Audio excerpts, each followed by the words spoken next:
Welcome everyone to our first ever webinar, and one that is focused specifically on local environmental enforcement. My name is Bakia Nelson. I'm the Executive Director of Air Alliance Houston, and I will be facilitating the panel discussion today. For those of you who may not be familiar with our organization, Air Alliance Houston is a nonprofit that believes everyone has the right to breathe clean air, and where you live should not determine your health. Through applied research, education, and advocacy, we work to reduce public health impacts from air pollution and advance environmental justice in the Houston region. As many of you know, air quality in the greater Houston region is among the worst in the nation. Our region has never met national air quality standards for ground level ozone, and ozone pollution has been increasing in recent years. In March, in response to the coronavirus pandemic, both the Texas Commission for Environmental Quality, TCEQ, and the EPA issued statements regarding their intent to apply enforcement discretion pertaining to compliance and monitoring and reporting. Because of this, we wanted to hear from local agencies about the implications, if any, of these recent statements on environmental enforcement in our region. As we continue to adapt to these challenging and unprecedented times, we thought it was critical to hold this webinar, given it is ground zero for the energy industry. We have thousands of people that live very close to industrial facilities while also operating in a very lax state regulatory environment. For example, an analysis by Environment Texas found that TCEQ only enforces 3% of violations in the state. And yesterday, an article in E&E News reported that Texas environmental regulators have already received more than 100 requests to ease up on enforcement requirements since last month, and more than 80% of these requests have been granted. As you may also know, there has been a flurry of recent news reports and articles raising awareness about the association between air pollution and the increase in the severity of outcomes among individuals infected with COVID-19.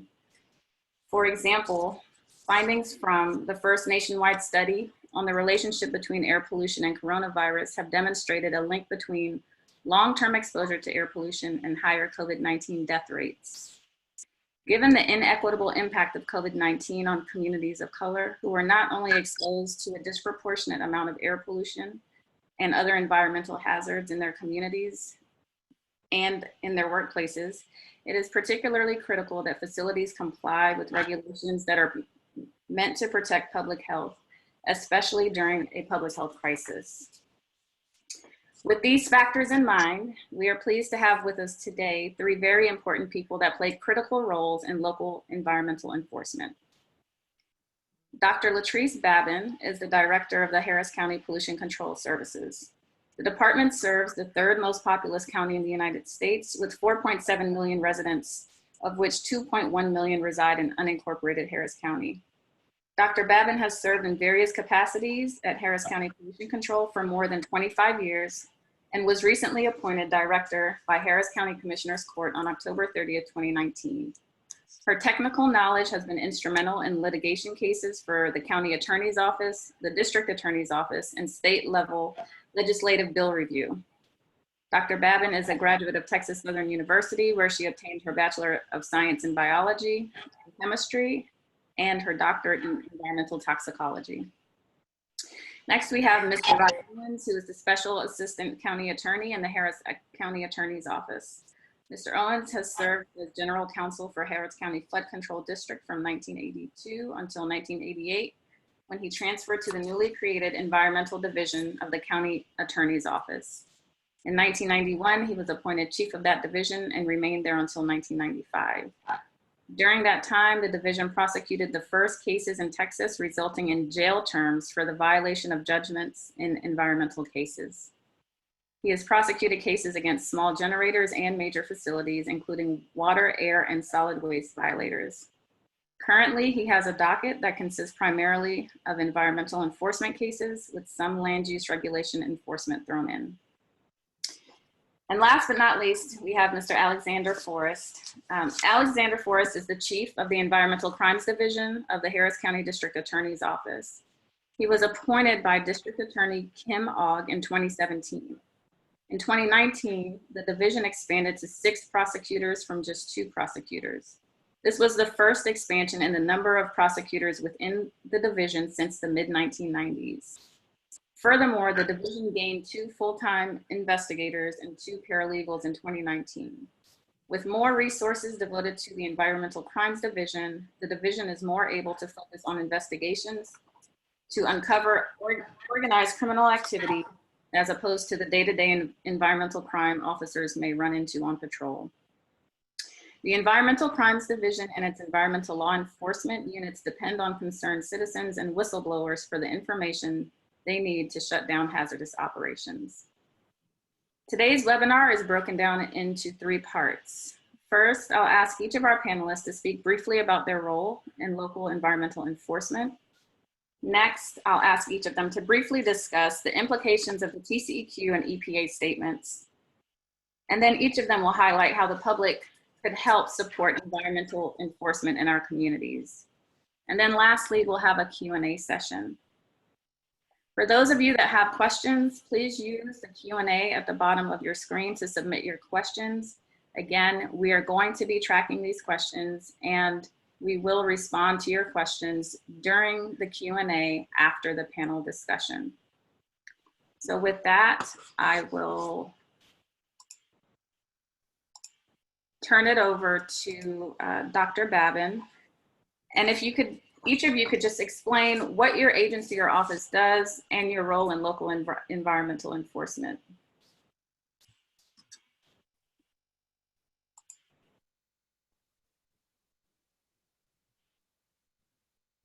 You're on mute. Good morning. You're on mute. Good morning. Can you hear me now? Can you hear me now? Yes.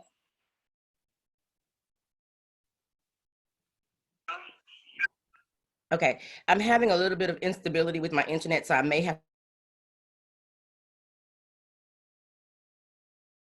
to switch over to the telephone to get started. Harris County Pollution Control was established by Commissioner's Court. It was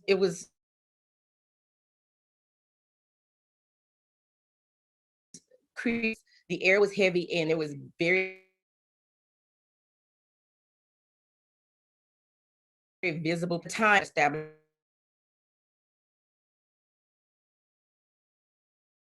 until were established at that time as part of the Harris County Health Department, and we were called the Stream and Air Pollution Control. Pollution Control became a separate division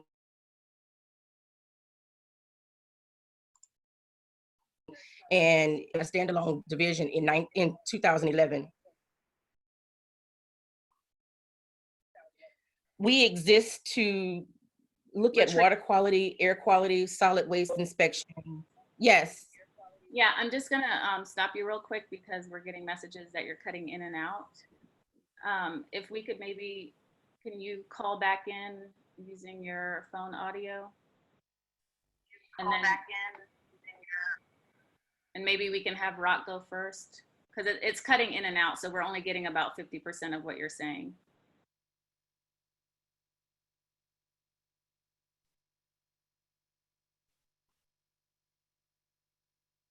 Hey, Bakayed, this is Rock. Did you want me to call back in too? I still can't hardly hear you, but. No, I can hear you. So if you want, fine. I'm gonna advance to your slides, and then when Latrice. Okay, that's fine. We'll just. That'll be okay. You bet. Okay, so you go ahead, and Latrice will go next. Okay, well, just for our viewing audience, the Harris County Attorney's Office has been involved in prosecuting environmental enforcement cases on the civil side since the 1960s and before. As a matter of fact, we started doing that in our office really before there was a Clean Air Act, Clean Water Act, and the Solid Waste Disposal Act on the federal level. And we started doing it with the assistance of pollution control services, which was then part of the county health department, along with the urging of a gentleman by the name of Dr. Walter Thibodeau. And Dr. Thibodeau was kind of the pioneer of civil environmental enforcement, and he came up with the concept of using common law nuisance civil litigation to prosecute environmental cases in instances where there was a nuisance created by an industrial activity. And that's how our office got started in this many, many years ago. And we enforce the laws of the state of Texas, the environmental laws, on a civil level only. I've got first slide here shows that the enforcement we do water code enforcement under Chapter 7 and 26, the health code enforcement, which deals with air and solid waste. And then, of course, our office also does some stormwater management quality enforcement, as well as the regulations of Harris County for floodplain management. And our office currently has about, let's see, as of today, we actually have 7 attorneys working in our office. And at the beginning of the year, we only had 4. So we've added a few people, which is really good. And the pie chart here is the next slide. Can you pull that up, Bakaya? I think that's what, yeah, there we go. It just gives you an idea of what the sort of the ratio of how our cases are broken down in the enforcement group. With regards to, we have basically 3 different media that we enforce in. So go to the next slide. That would be the AIR program. I mentioned common law nuisances, but there's also statutory nuisances. We prosecute companies in civil court for emissions events. That's the emitting an air pollutant without a permit. And then if you do have a permit, you have to report those emissions events properly. And then also there's a whole host of permit violations. We enforce the terms of the permits that the state of Texas gives to companies that are involved in activities that deal with emissions events or the emission of air pollution. Could go to the next slide, which talks to you a little bit about the statutory nuisance violations, exactly what that is. No person shall discharge from any source an air contaminant in such combination thereof in such concentration or duration that may be injurious to human health, welfare, animal life, vegetation, property, or interfere with the normal use and enjoyment of property, basically. And that includes things like particulate matter, fumes, dust, mist, smoke, vapor, etc. That's commonly what we think of when we smell something that's really strong and makes us react to it in some way, like it turns your stomach, makes your eyes water, makes you cough. Those kind of emissions are generally what we consider to be air nuisances. We are involved in the enforcement of state's Clean Water Act regulations, dealing with unpermitted discharges. That's a facility that does not have a permit to discharge pollutants into the waters of the state of Texas. There's a definition there for you. No person may cause, suffer, allow, or permit the discharge into the waters of the state without a permit. Then there's a whole host of things that deal with permits. And of course, some activities are permitted by the Texas Commission on Environmental Quality. And that includes the stormwater program as well. Believe it or not, the stormwater that comes off of your property and off of every piece of property here in Harris County, the quality of that is regulated. So we're involved in the enforcement of that as well. Moving on to our waste enforcement program, again, there's the unpermitted side of that, which deals with the storage or disposal of various types of waste without a permit. And then there are, of course, those enforcement activities that deal with those companies that do have permits that violate the conditions of their permits as well. So anyway, that's how our enforcement program works. Those are the elements of it. Again, it's everything that's civil. which means we go to a civil courthouse. We get a court order ordering someone to cease or desist in the activity that they're engaged in, whether that's an unpermitted discharge or a permitted one in violation of a permit. And that court order then is enforceable by either a penalty from $50 a day to $25,000 per day, and it's also enforceable by contempt, which is up to 6 months in jail.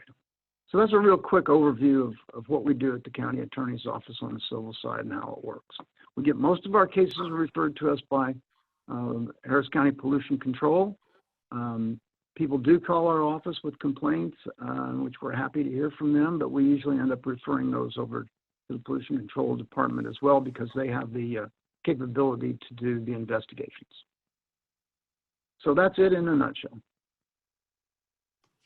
All right, thank you, Rock, for that overview. I'm gonna jump back to Dr. Babin really quickly because she's back on the line.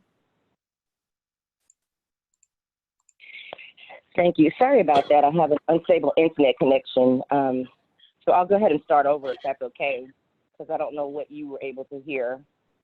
Yeah, feel free to start over.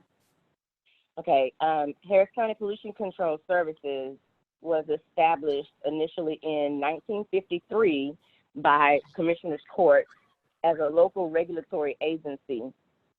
We were established because the conditions of pollution that existed, the water quality was really poor. The Houston Ship Channel was black and lifeless at the time, and you literally could drive down the freeway 610 and 225 and you could see a haze or dark air was visible due to the pollution. And at the time, the U.S. EPA was not established. It was not established until December 2nd of 1990. So when Harris County Commissioners established pollution control, it was an entity within the Harris County Health Department called Stream and Air Pollution Section. And we remained part of the health department for a little while, and then we became separate in 1998, we were taken back into the health department. Again in 2011, and still today, Harris County Pollution Control Services is a separate standalone department. And we are responsible for enforcing permits that the TCEQ issues. We do not issue any permits on our own. We are responsible for the sampling and the maintenance of water quality, regulatory ability of the water quality, air quality, solid waste inspections, and we also perform permit reviews of those permits that TCEQ issues. We conduct site reviews as part of those permit reviews. We do emission event investigations that are related to emission events that happen in facilities large and small.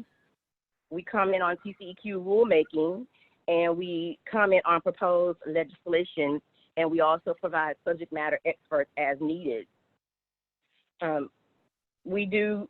We resolve complaints that are sent to us by residents. We do proactive inspections with the goal of mitigating environmental issues, such as our new initiative for the concrete batch plant inspections that we've started in February. And we do special projects for targeted issues, such as participation in Superfund projects, like the drinking water project that we did in the Highlands area that's related to the Sanderson River waste pit. We also do additional other monitoring, like ozone, as a special project as well. Our investigators conduct inspections and write detailed reports.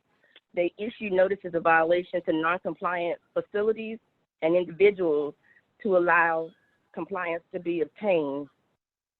We perform an average of about 1,800 complaint investigations per year. Half of those are actually resolved by just the issuance of a permit violation notice. And then anything that has to go beyond that, we move that to the county attorney's office for civil enforcement, or the district attorney's office if it's criminal. We also look at emergency response events. Our team responds to roadway spills, abandoned hazardous materials, and air emission events of all sizes. We look at things like the noxious odors for nuisance and particulate accumulation or illegal burning. And that's kind of a summary of what it is that we do at this time. Okay, thank you for that overview, Dr. Badlam. I'm going to turn it over now to Alexander Forrest, and my apologies on adding Forrester to your name. That's okay. All right, we'll begin. Well, we're the Environmental Crimes Division at the Harris County Attorney's Office, and I've been with the division for about 3 years, a little over 3 years now, 3.5 years almost. And we'll go to the next slide to give you a historical perspective. The division began in the late 1970s. There was only one prosecutor assigned. Back then it was called the Pollution Control Division. And in the mid-1990s, it was changed to the Environmental Crimes Division, and it went from one prosecutor to 2 prosecutors. Last year was a big year for our division. We gained 4 additional prosecutors for a total of 6 prosecutors now. We also gained 2 investigators assigned to our division full-time. So that has really changed things. So who investigates environmental crimes? Well, historically, it's we rely on getting information from the public through HPD's Environmental Investigations Unit, also Harris County Pollution Control. We routinely meet and discuss cases that may have a criminal aspect to it, may not. Texas Parks and Wildlife cases, TCEQ as well, EPA from time to time, and then of course the county attorney's office from time to time. Something that may look civil may become criminal. It just depends. And moving to the next slide, these are the types of cases we prosecute. Solid waste cases under Chapter 361 and 365 of the Health and Safety Code. Those are going to be your illegal dump, from misdemeanors to felonies, and it's the amount of waste that's dumped that determines whether it's a misdemeanor or a felony. And then air pollution is prosecuted under the Texas Clean Air Act, which is codified in 7.177 of the Texas Water Code. Also, water pollution is codified within that code. Hazardous waste violations are in that code. And then, of course, you have the Texas Parks and Wildlife cases. Moving to the next slide, I want to give you an idea of kind of how the division developed. Some case law was made, which allowed us to qualify a drainage ditch as state water. And that was a big step forward because a lot of water pollution happens outside facilities that like to just pour their waste into drainage ditches. So that opened up a lot of cases to prosecute.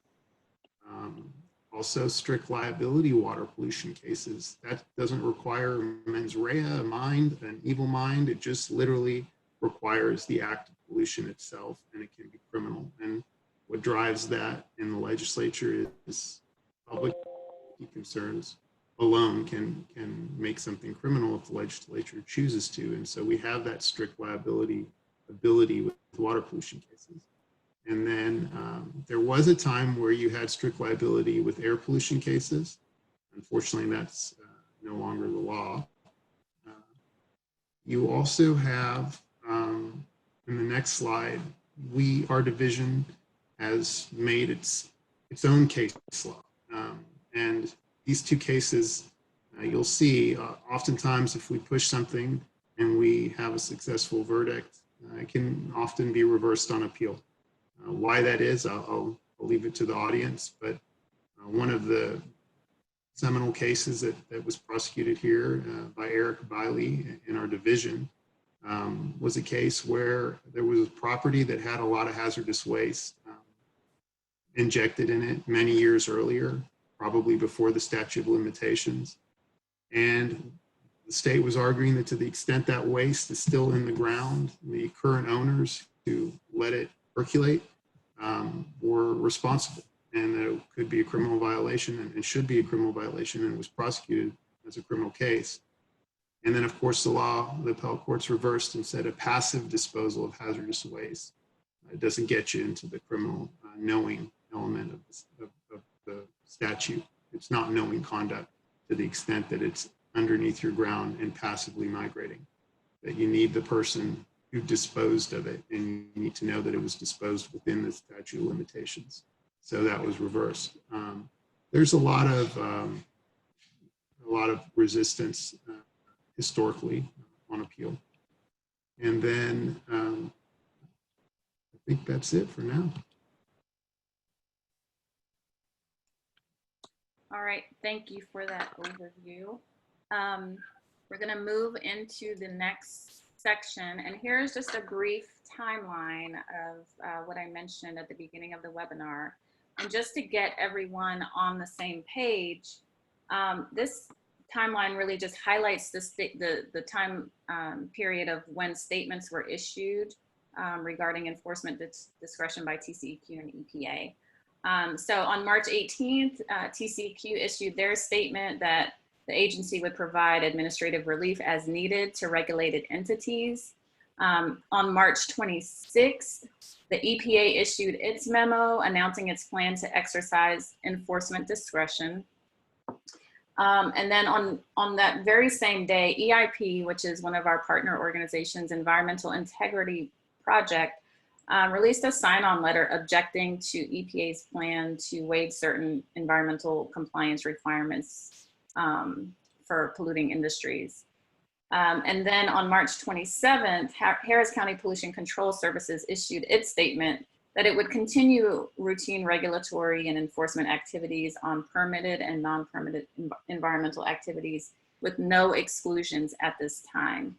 So from our perspective, these various statements that were issued, we just wanted to get an understanding of your interpretation of the TCEQ and EPA statements that were made, and what implications that has for local enforcement, if any, from each one of your perspectives.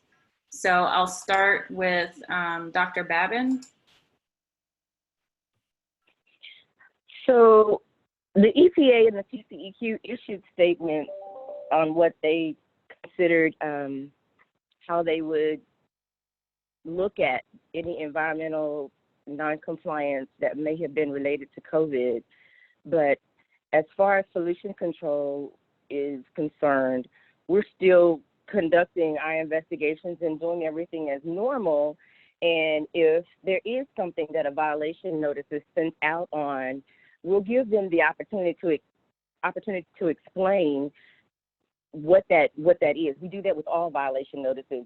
They have an opportunity to respond and give basically their side of what happened that caused that non-compliance. Upon that response return, if anything needs to be done additionally, we'll have a conversation in-house, and we'll also speak with the county attorney's office. And if need be, if it's something that looks to be a criminal situation, we'll talk to the district attorney's office, and we'll evaluate each situation individually to determine how we're going to move forward. That's just the way that we look at it. Just because there is an issue that's happened does not give a pass. So we really need to look at the individual situation to determine causation and if there is something that could have been done to mitigate that so it did not create a non-compliance issue.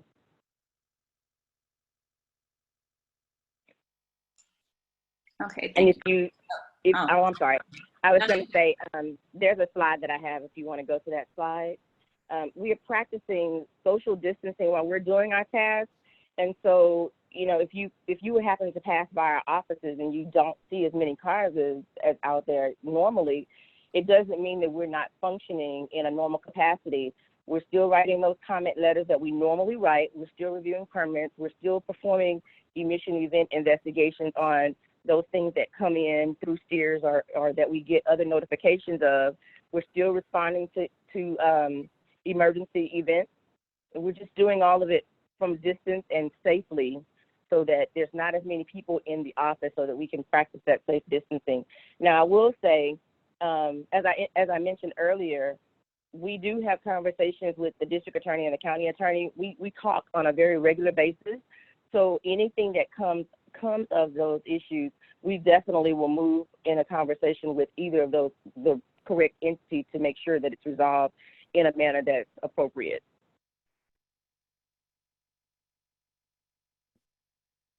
Okay, thank you for that, Latrice. Rock, can you talk a little bit about your interpretation or your office's interpretation of these statements and how, if at all, it impacts your? Well, we don't know exactly how this will impact enforcement cases going forward filed by our office yet. And we don't really have any precedent to follow. This is a little different than what has happened after other major disasters in the state, where the TCEQ and the governor, for example, suspended some of the enforcement of some of the rules. And they didn't do that this time. What they did is they said they would use their enforcement discretion and set up an application process, which we don't know how that's going to shake out. And that'll be determined in court of law as we move forward as to, the court's interpretation of how much credibility to give to the agency's interpretation of the rule and its dispensation of leniency or whatever they end up doing. But it doesn't keep our office from prosecuting civil cases that are sent to us by the Pollution Control Department, or for that matter, from any other entity that would send us a civil case. And we do get them sometimes from the constables. We've gotten them from HPD. As Alex mentioned, we work closely together with the district attorney's office and collaborate on cases that might have both criminal and civil aspects to them. Of course, we have to keep our evidentiary business and stuff very carefully separated because of civil rights considerations. But I don't think that these statements issued by the EPA and the TCEQ are going to have an impact on us at least getting out of the starting block. What will happen in the future, I don't know, but as Dr. Babin mentioned, she's got people in the field. They're putting cases together.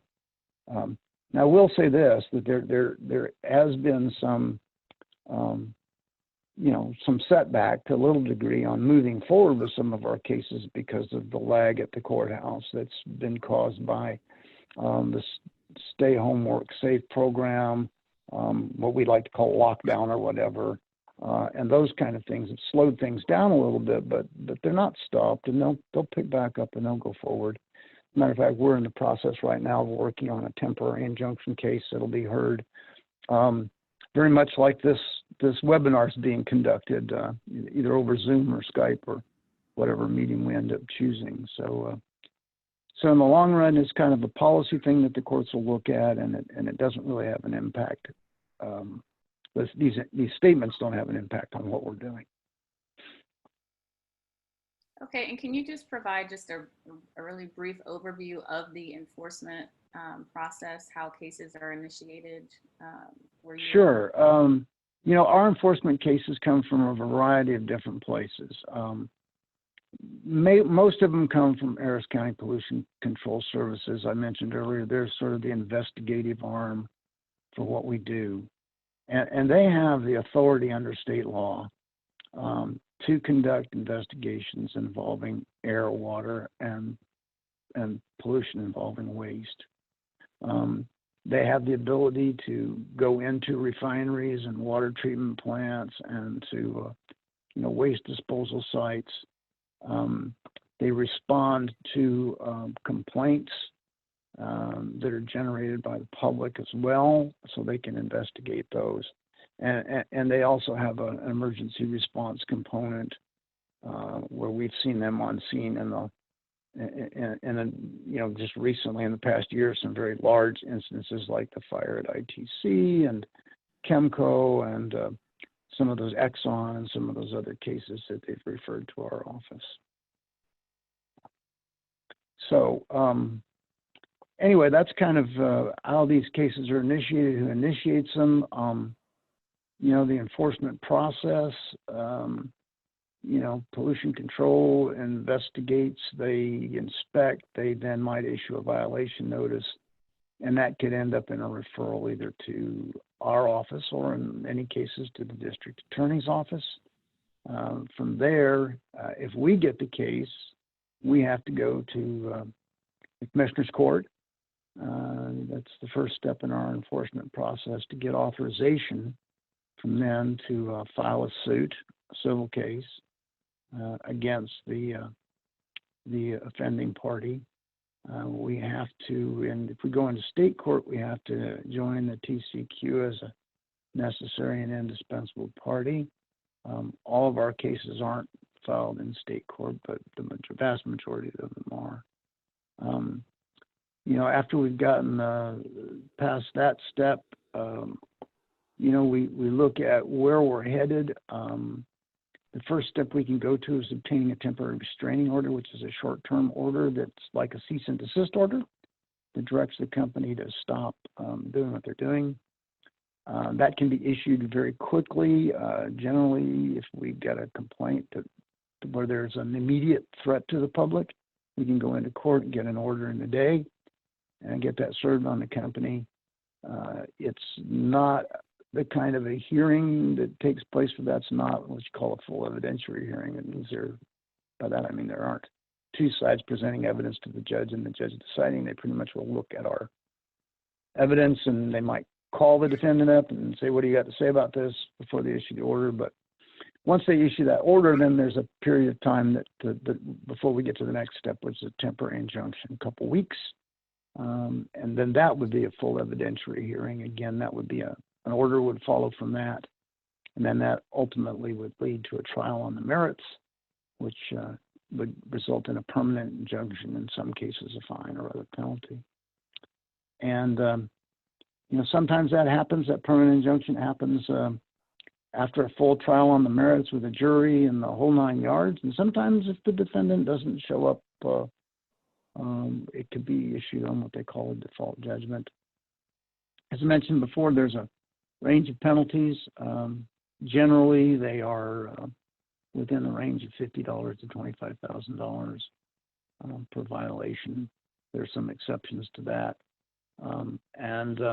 We can recover attorney's fees. And as a matter of fact, just recently we won a case where the state of Texas was telling us we couldn't obtain our attorney's fees, and the trial court so far has ruled in our favor, which is good.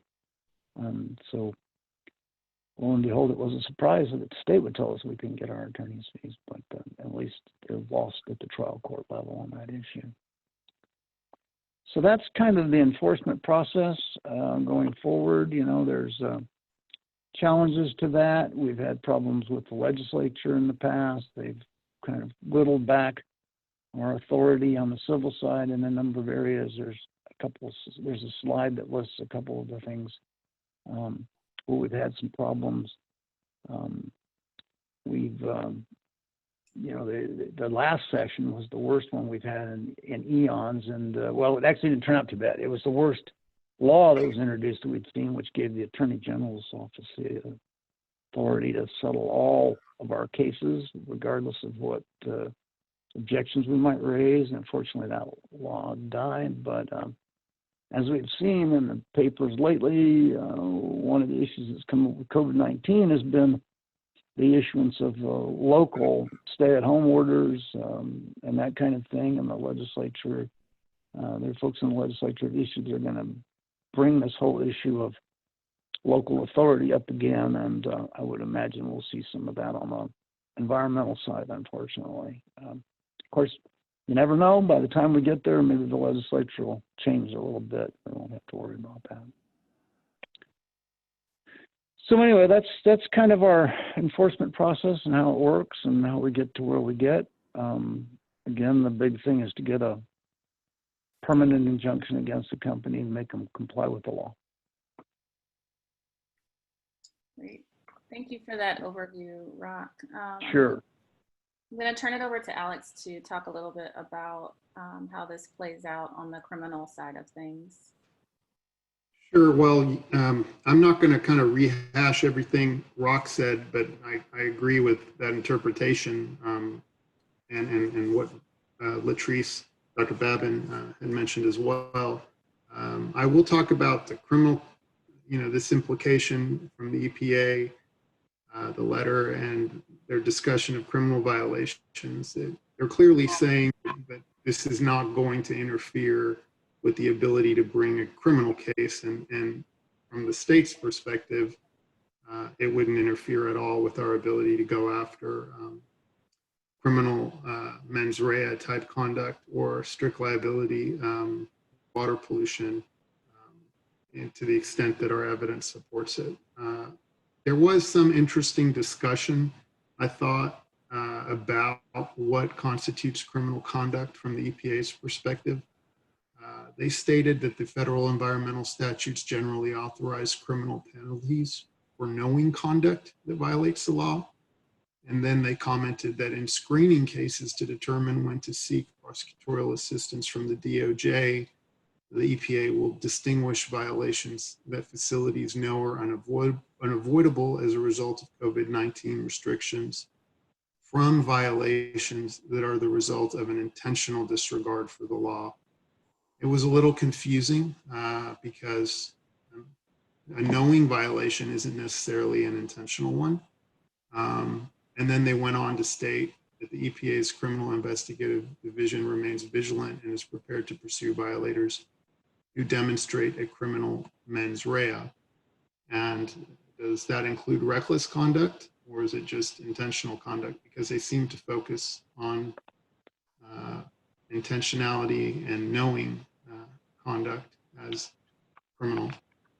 Our statutes in Texas allows for a reckless omission to be prosecuted criminally where it results in where the omission itself risks imminent or serious bodily injury. So to the extent that we have recklessness codified in the criminal statute, it is considered a mens rea case, and that's specifically in the air pollution statutes in Chapter 7.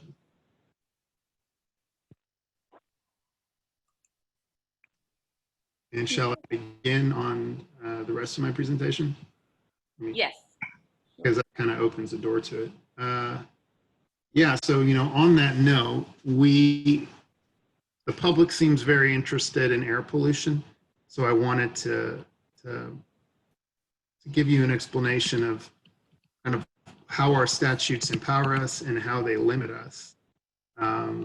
Because it's not a lot of times what the public thinks. And when I say that, what I mean is, I'm trying to pull my slides here so I can track it. 1 second. So a lot of times, the reality is with air pollution is people don't know about it until they experience the symptoms, until their eyes get red, they smell something funny in the air. But the truth of the matter is that a lot of air pollution happens where no one experiences any symptoms. And the conduct that we have to prove up in court, whether we bring the evidence to a judge as a misdemeanor case or to a grand jury for indictment, has to get into mens rea, the mindset. Either we have to show intentional conduct, knowing conduct on behalf of a high managerial agent, or we have to show reckless conduct.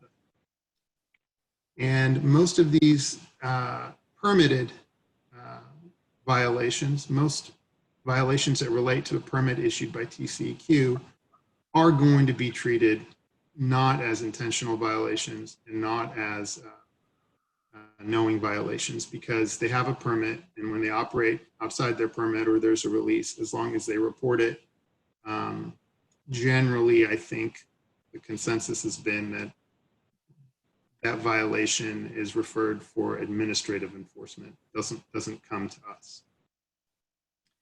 However, the definition of reckless conduct which is the next slide, is very limiting in some ways.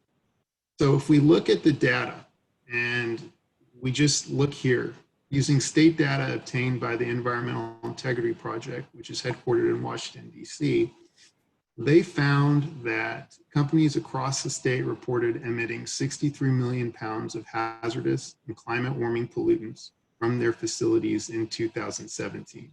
That included benzene, particulate matter, sulfur dioxide. The reality is that most incidences of pollution, to the extent these facilities are permitted, are not going to be readily captured by criminal enforcement. They report to TCEQ, and we may never even know about that reporting unless we dig into it ourselves. And even when we know of the violation, we as a criminal and as a prosecutorial entity of the state have limits on where we can go to acquire our evidence because a criminal investigation has not been opened. It's very different from when a complainant calls HPD and says, this is what I saw, this is what I heard, this is what I'm smelling, because now we have the opportunity to actually open an investigation based on that information brought to us by the agency and investigate. And when you investigate, no one knows about it. You have ways of obtaining your evidence and building an investigation. Very different than a company self-reporting a violation on a piece of paper. That doesn't tell you anything about who knew about it, how long they knew about it, how it happened necessarily. So those investigations are very difficult to bring into the criminal context. And they're also statutorily difficult. So moving on to the next slide. Let's go one more.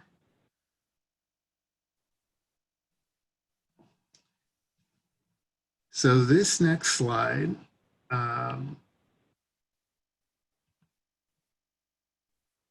You want me to go one more?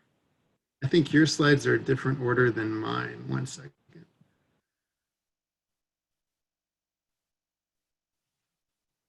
All right, so I wanted to bring to you this statute as an example of the difficulty that we encounter when we're trying to use our evidence to show that the act was reckless. Clearly, if you look at the statute, right, it states imminent danger of death or serious bodily injury. Notice the word imminent. It doesn't state acute danger. The statute is clearly going after something that might kill you or hurt you right away in the second that you're exposed to it. And it's not just hurt you, it's serious bodily injury. So you can imagine the difficulty of acquiring the evidence in that instance of an exposure that someone claims that they've encountered pollution. They don't just have to be injured by it. It has to be a serious threat, a threat of serious bodily injury. And the danger has to be imminent. Most air pollution violations, you're not going to even know are happening because you're not going to necessarily smell it, taste it, or see it. It's just companies operating outside their permit. And that is not something we can capture under the current statutes that we have. Moving on to the next slide. Even where we have that evidence, we have to show that the defendant is aware but consciously disregards the risk that he takes when that emission occurs. And it's viewed, the evidence is going to be viewed from the viewpoint of the defendant, the actor, the offender. So it's a subjective component. We have to not only say, hey, under these facts, it objectively looks like they knew this was going to happen. We have to say there's reason to believe they subjectively understood the risk they were taking when the release occurred. Moving on to the next slide. Again, we've got to have a high managerial agent within the corporation in order to even charge the corporation. So we have to have someone or evidence about someone doing something knowingly, intentionally, or recklessly in that regard and under the standards I just explained. Moving on to the next slide, even where we have these things can be very difficult, as case law itself is limiting. And going to the slide after that one. One of the appeals courts provided, well, it's the Texas Criminal Appeals Courts, they stated that mere lack of foresight, stupidity, irresponsibility, thoughtlessness, or ordinary carelessness isn't going to be enough. That to get it in that reckless component, we have to show that someone just didn't give a damn. And that makes it more challenging. So I wanted to give that perspective because I often engage with communities and I know people experience symptoms. I know they experience great disasters that they can see in the air, in the sky, and they want justice. But for the way that our statutes have been passed in the legislature, we're very limited in what we can pursue and when we can pursue it. We have to do our investigations thoroughly. They have to be done with great detail and sensitivity to acquire and get the evidence that we need to effectively prosecute.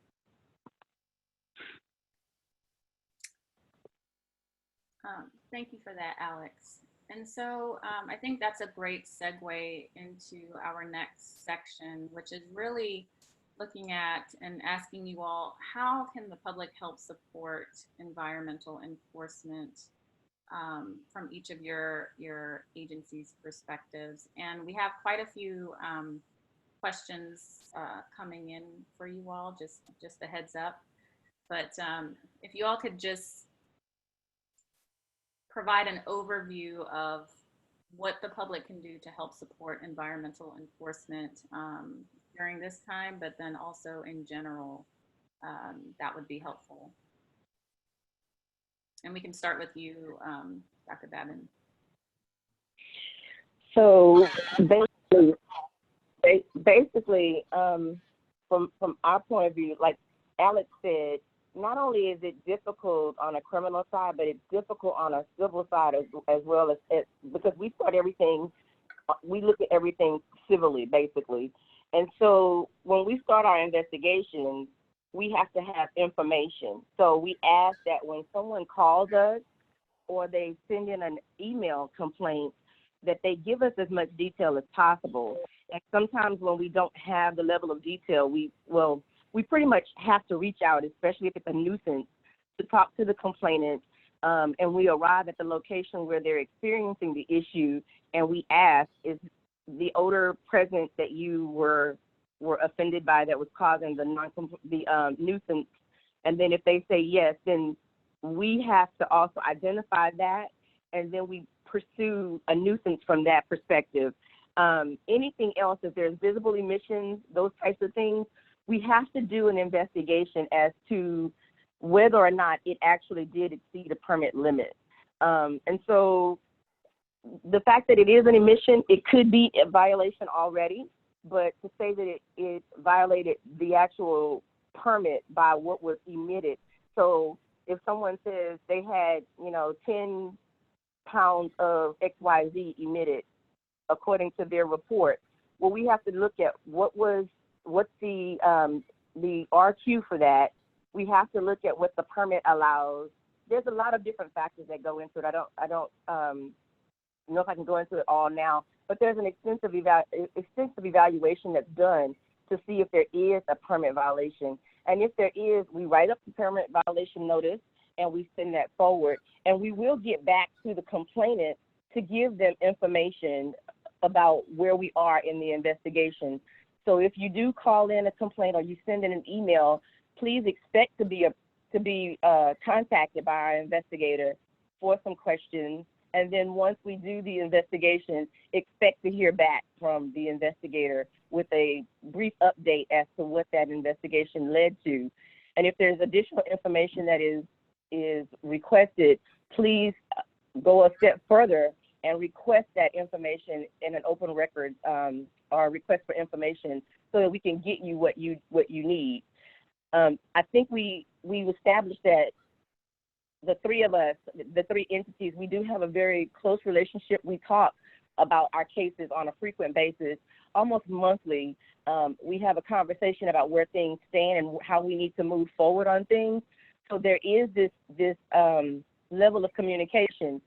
What I would really like to see from the constituents of the county is if there's something that you see that is a limiting factor for any of us, that you speak to your representative so that when it comes time for the legislative session to establish the rules, they have lobbyists that try to work against the regulators to give benefit to what they would like to see done in the industry. And if you'd like to have more enforcement and you'd like to see us be able to do our jobs better, speak to your representative so that you can let them know what your expectations are and what your requests are. Thank you for that, Latrice. And I'll give Rock and Alex an opportunity to respond to that as well. And we do have a question that I think you could wrap into this, what the public can do to help is, how does the county attorney's office or pollution control interact with the Harris County Constable Precinct 1 Environmental Enforcement Unit? So if Rock and Alex, you could cover that, or Alex, you could cover that in your response in terms of how the public can help support environmental enforcement, that would be helpful. Yeah, I'll go ahead and start, Bakayas, Rock. Well, first of all, I was going to mention something that Alex touched on briefly in his presentation, and he talked about mens rea, or a culpable mental state, being an essential part of a criminal case. And on the civil side, that's something we don't have to prove. All we have to do is prove that there was a violation of the statute, that somebody either emitted something or discharged something above the limits on their permit, or that they didn't have a permit when they emitted or discharged it. So it's a little bit easier. Of course, the penalties aren't as high, and we don't normally send people to prison. But that's where the importance of public reporting comes in so much, because it's really based on, our cases are based on, empirical data, what's either seen or recorded and then reported. And, having a live witness that can tell us that they saw something or experienced something is real important. A lot of times, that comes from pollution control investigations, but it also comes from the general public as well. And often our office will follow up on pollution control's investigation and contact people in the community that actually reported the violations. And if they're willing to testify, and they feel that they can do so without putting themselves at some kind of risk, we'll work them into our case as witnesses. Generally, too, something that people in the public should know is if you report a violation to pollution control and they initiate an investigation or what have you, and we don't have to disclose the name of the person that reported it. That's protected and it's confidential, unless we use those people as a witness in the trial. And that's why I was emphasizing we don't ask people to testify unless they really want to, because some people may be hesitant to come forward. But again, that's the importance of the public jumping in and letting us know. Calling pollution control at 920-2831, at 713-920-2831, a number on the slide there, is really important. That number's been in operation since the 70s, I think. And you mentioned Constable Rosen's office and Precinct 1 constables. They conduct criminal investigations exclusively, but often those, like Alex mentioned, those can be civil or criminal sometimes when it gets down to the courthouse, the way it goes. Just because a criminal agency is out doing the investigation doesn't necessarily preclude it from being a civil case. And especially if we're going to need some kind of a cease and desist order. And that's where Alex's department and mine have worked together, is if he needs to get somebody to stop doing something immediately where there's an immediate danger to the public, often we'll go to the courthouse and get a civil order ordering them to cease and desist while he can continue his criminal investigation. But we at least get the offending activity stopped. Because sometimes just arresting somebody at the site, the person you see throwing the stuff in the water, isn't enough to get, the nuisance to stop or the discharge to stop. Sometimes it's the company that has to do that, and you have to be able to reach out and hold those people that are running the company responsible. And often you can't get around to arresting them until things have been developed a lot further. But on the civil side, again, we don't have to show that culpability or that mens rea before we can get that court order. I hope that helps. Yes, that's helpful, Rock. I'm going to turn it over to Alex really quickly. And if you all could just help to distinguish between, when a resident should call Harris County Pollution Control Services, because from a I guess a public perspective, we're not as familiar as you all are between civil versus criminal. And I know we've talked about this briefly before, that from a public perspective, should we just always start with Harris County Pollution Control Services and have that serve as the clearinghouse, and then have Pollution Control Services basically determine where to route that complaint? So how would someone in the public know whether to contact Pollution Control Services, or how to contact, or whether they should contact the constable?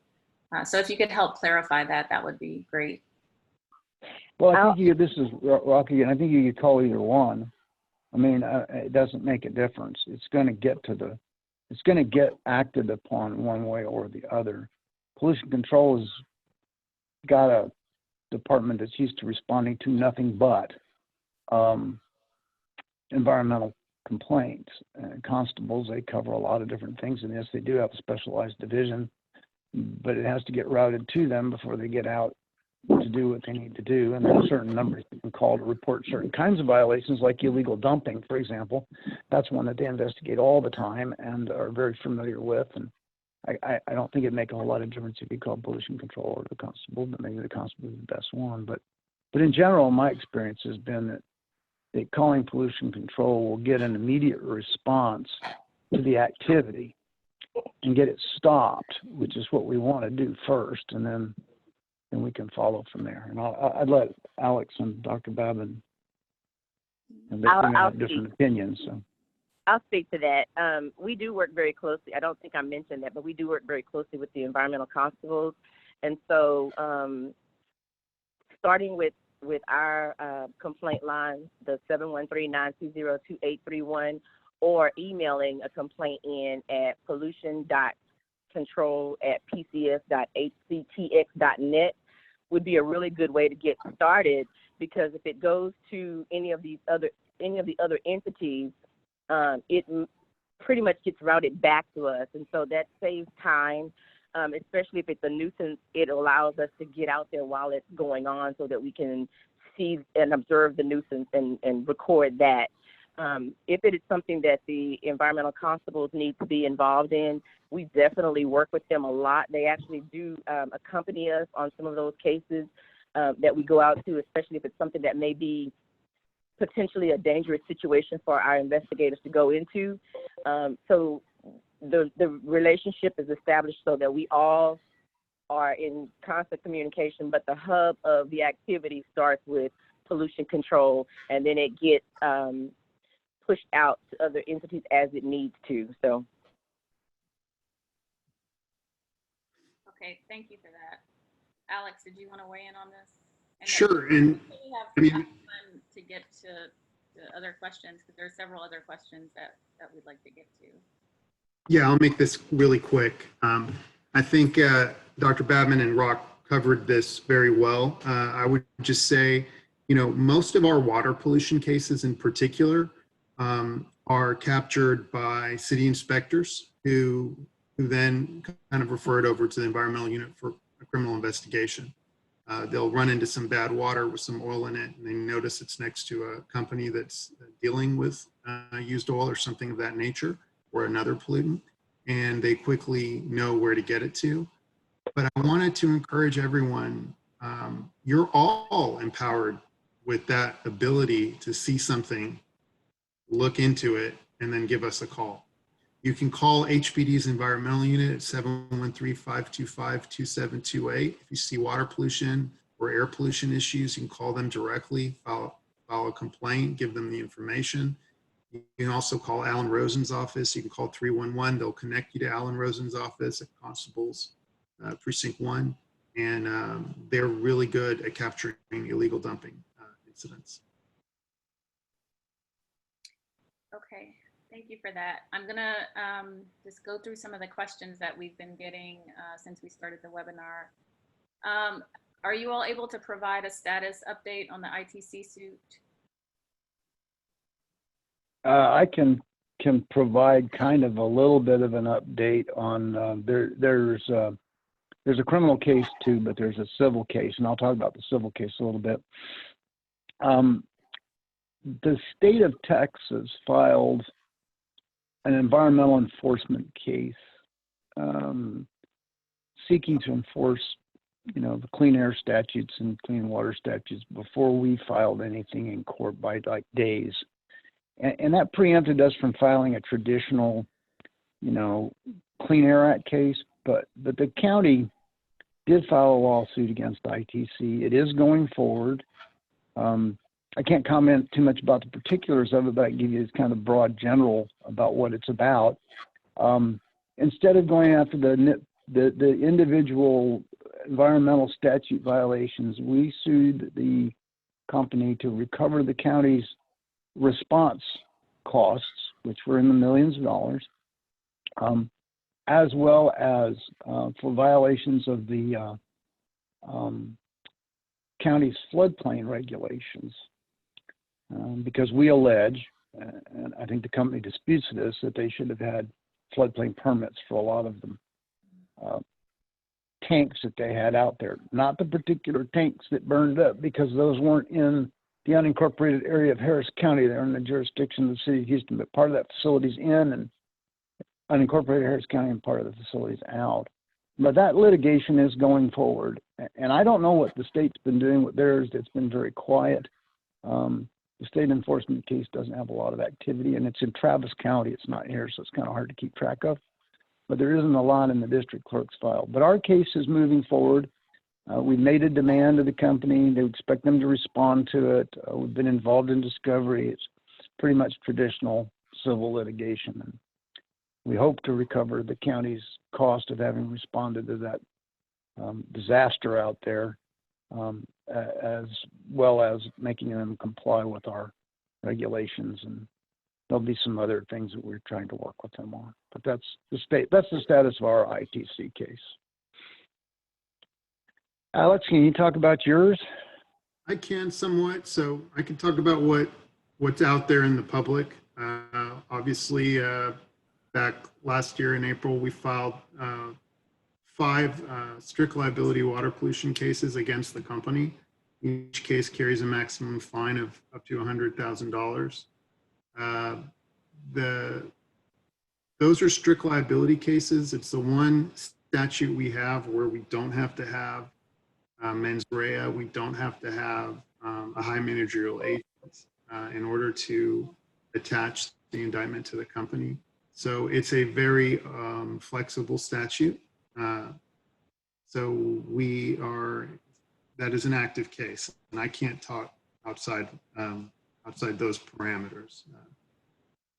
We have reviewed and continue to review evidence as to anything else that might be out there. And to the extent the investigations are ongoing, we just don't comment.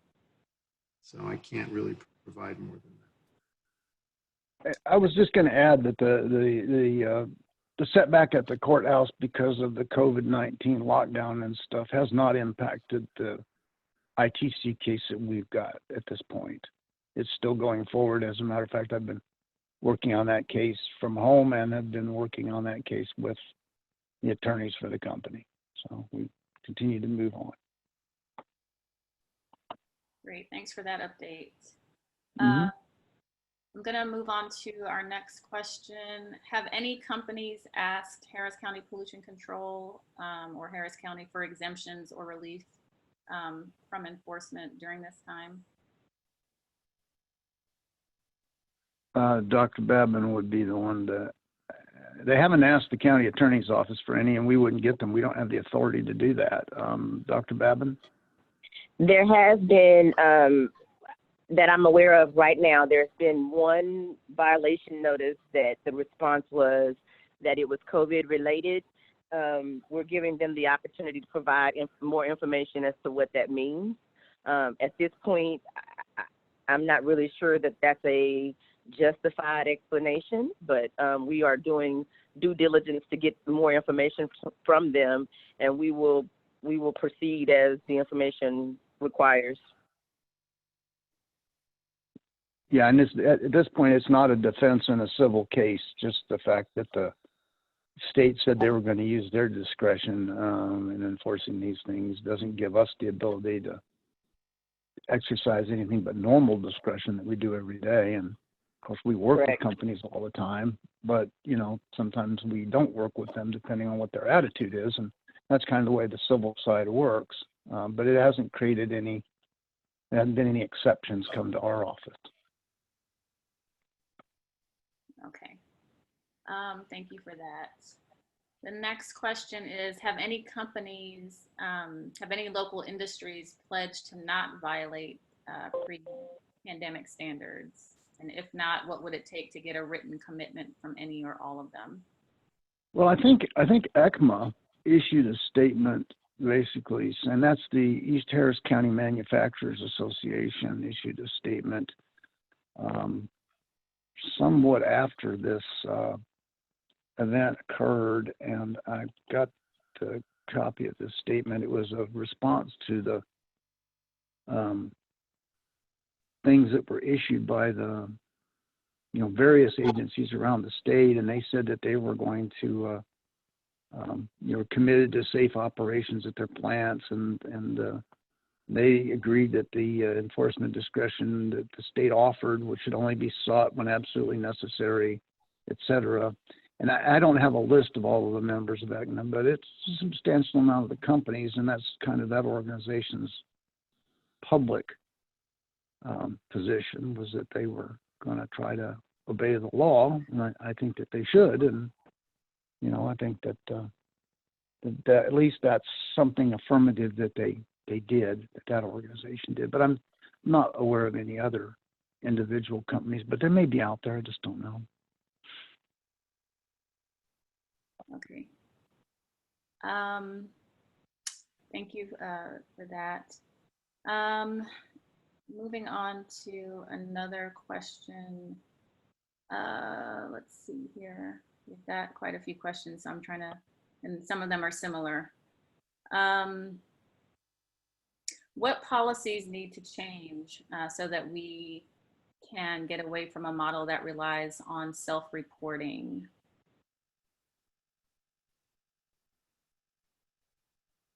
So Dr. Babin maybe ought to try to take a shot at that, huh? Well, the state regulations indicated for a while that they needed to report things to the state. And of course, it's self-reported. And it wasn't until, I don't remember the timeline, I apologize, but it was rather recent that they were required to send notification to pollution control when there is an issue within the same 24-hour notification period that they have to notify the TCEQ. So if anything, just there needs to be a little more rigid, a little more strict requirements on the reporting and the availability of the documentation. So we can't see everything, and so some things we have to go through the records to look at. But just as they try to take away the ability for local entities to regulate, demand that we continue to have that ability and possibly give us additional authority to do more, because as they go through and they strip ability from us to do the things that we need to do, it diminishes our ability to regulate these facilities and to get them into compliance. There needs to be this is Rock again, there needs to be an alternative system if all we're going to rely on is reporting. And Dr. Babin mentioned that some of these events are self-reported to the state, but some of them are reported to local government, but only air emissions events are reported to local government within that 24-hour period. Am I right, Dr. Babin? Right. Water quality. Water discharges, water quality stuff doesn't even get to us. Right. Like that. So, I mean, that's a big gap in the system right there that could be improved just simply by saying, hey, you report it to the state, you report it to the county. That'd be really easy to fix, and that'd be a good start. But, in terms of following up and just relying on the companies to report, just kind of like, having those that are regulated run the system as far as, emissions events are concerned and permit levels and stuff. And I mean, it puts complete reliance on the person involved in the economic activity to, and it's just not a well-balanced system. So in the alternative, there needs to be a better system, and that could be one where there's more investigation and more accurate ways of recording what's actually emitted into the environment. That'd be the best thing to do, would be to figure out a way to do that and a way to pay for it. And just very quickly to add to that, I don't know if members on our panel remember reading this, but last year, I think TCEQ's budget was cut for, I think by 30%. So if I'm correct, I'm just going by memory. But yeah, it's close. It's a significant cut. And if you're going to regulate by permit, you're going to need to have enough people to do all the due diligence that goes with that. So, let's just throw that out there. Great. Thank you for your responses to that. This is somewhat of a follow-on question from someone else, though, and it's related to gathering real-time air pollution data. And going back to your point, Rock, that you just mentioned in terms of having a more accurate way of recording, would any of the data that are being collected through personal air monitors, low-cost sensors such as Purple Airs, and so on and so forth, would any of that data be of value to pollution control investigations? So, go ahead, Dr. Babin. I'm sorry, you mentioned pollution control. I thought you were directing it to me. Yeah. Some of the information is good information that we can utilize, recognizing that Purple Air tends to sometimes run a little higher. And so that may be a little, it may be a snapshot for us to put something else a little bit more, with a little bit more calibration effort that can give us a better number. But Rock, is that something that we can utilize if we get it from citizens? Can we utilize that information? Well, we can, and here's the kind of the distinction. That information is real valuable, I think, in the investigatory stage. Not that it's not valuable in a court case, but right now the standards for proving up evidence of an emissions event or the violation of a law, even on the civil side, we're going to have to be able to prove it up to a standard that's recognized by EPA. So whatever methodology they're using, that monitoring stuff is going to have to be that accurate. I don't think purple air is, but if it is, and I'd like to know about it, we might be able to do it. But the important thing is that the citizens' testimony about, for example, if it's a nuisance thing, and somebody has purple air data to back that up, to show, you know, kind of what it was and where it may be the direction of the wind and stuff, is very helpful to support a person's own observations, you know, in court. And in a nuisance case, a person that's affected by the nuisance can testify. They don't have to say how many parts per million it was or even what the chemical was per se. It's just that it's an air pollutant and it did X to me and it made me sick, or it kept me from going out my yard. But the other side of it is too, it kind of helps direct the investigators, that kind of evidence, to the source maybe, and at least gives us an idea that there's, see, when all this stuff is self-reported, we don't know about it unless somebody tells us. And unless an investigator just so happens to be lucky enough to come along. And that kind of evidence from these, like purple air, can help do that and help direct investigations. And I think it's useful in that respect, and from the respect that it helps back up a person's observations. But actually proving it up, you know, what it was and that sort of thing, I think it falls a little bit short. Yeah, to that end, I believe that it, like you said, I think it helps us to guide our direction of where we need to steer our investigation. But as far as the compliance with calibration and that kind of thing, so that if it does happen to go to litigation, our investigators are able to testify as to how often things are calibrated, how well it's calibrated, what that calibration process means, and how that's looked at as far as if there is a methodology that we follow that is an approved methodology that the TCEQ has established for their units, and that's what they use, or the approved methodology that EPA utilizes. So it gives a little more credibility to the effort when the information comes from our instrumentation. So we can utilize that to help guide us, but again, it doesn't necessarily mean that will be used in an enforcement litigation process. But I don't want to discourage people from doing it, because it could be the thing that initiates a complaint, that initiates an investigation, and in that case, in that instance, if that's what happened, it would be part of our case. It just wouldn't be the thing that proves the cause of the complaint itself exactly, but it's a valuable tool, and I don't want to discourage people from doing it. Well, thank you for that feedback. That's really helpful for our organization as well as others who I know are in the process of installing community air monitors, as well as personal air monitoring initiatives that are being launched around the county. I have a question for you, Alex. Does Harris County Pollution or the District Attorney's Office have whistleblower hotlines?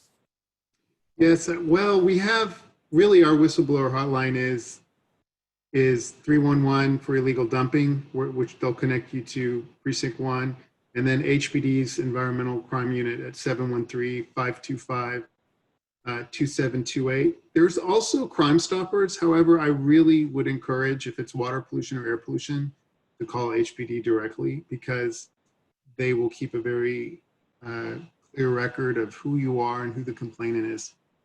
And that's necessary in a criminal case a lot of times. Whereas if you go through Crime Stoppers, it can be anonymous. And if you want to be anonymous, please call Crime Stoppers rather than not calling at all. But we would like to know who the complainant is, especially for air pollution, where you have to have a complainant. Okay, thank you. And can you just repeat those numbers again? Sure. HPD's Environmental Investigations Unit, that's 713-525-2728. And then for illegal dumping, I would call 311. If you really want to be anonymous, you can call Crime Stop. And do you happen to have the number for Crime Stoppers, or we could post it after? It's okay. Sorry, I think it's an obvious number. I want to say it's 1-800, but I'll find out and put it on the webinar chat. Okay, we have time, it looks like, for one more question, just trying to be mindful of folks' time. I'm just going to read this. This came through via email. A resident called into TCEQ and Harris County Pollution Control on March 26th. This is the date that they enforced shelter in place and reported that Shell Refinery did a large release of emissions. But because I didn't see or smell anything, they couldn't investigate for regulatory enforcement. This could affect the virus in our Black and brown communities. So there was no investigation done, and this could be why we are testing positive for COVID-19. Why did they not investigate this since EPA was releasing beyond their standards of what they are regulated to release? Or maybe Shell was releasing beyond their standards. I'm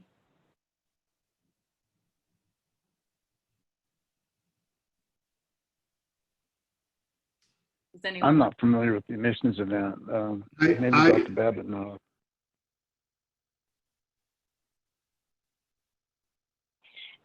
I'm not aware. I'd have to do a little research to see if we were even in receipt of the complaint and who went out and what.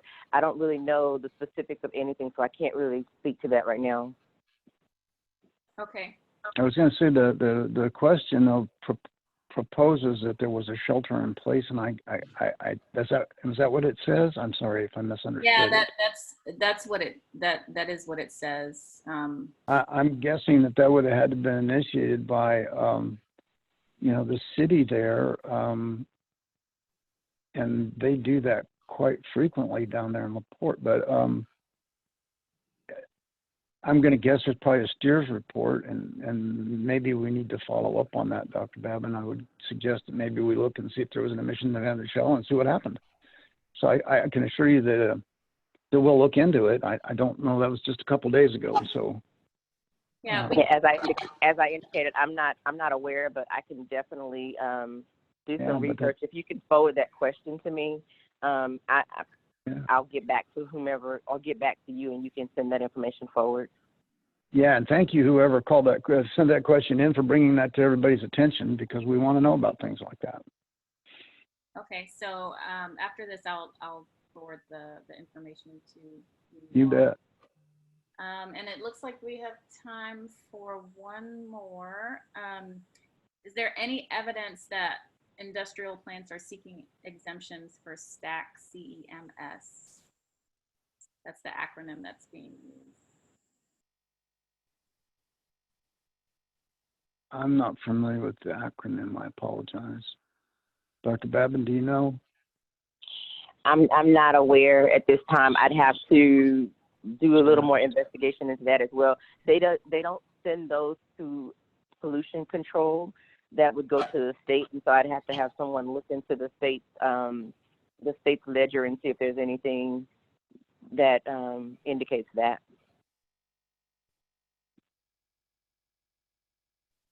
Okay. Well, thank you. It's now 11:30, and I just want to be mindful of everyone's time. Thank you all for all of this great information that you provided. We do have questions that were not answered that I will pass along to you all. And my hope is that we could maybe just have some brief written responses to the questions that we weren't able to get to in this time period, if that's okay with you all. Well, thank you very much, Bakaya, and just really appreciate the opportunity to bring this important service to the community, and it's great being on the webinar today. Thank you very much. All right, well, thank you all to everyone who participated in the webinar, and thank you all for all your questions and responses to the questions that we weren't able to get to during this time. and post those responses on our website within the next week or so. With that, we're going to continue to monitor the situation in terms of TCEQ and EPA and companies that are requesting waivers and what they're being requested for. So it's a situation that we're monitoring very closely, and we will inform you all as we get more information. So thank you all for participating today, and we'll have that information soon. Thank you, Bekeya. Thank you, everyone. Okay. Thank you, everyone. Thank you, everyone. Bye-bye. Be safe. All right. Bye-bye. Bye-bye.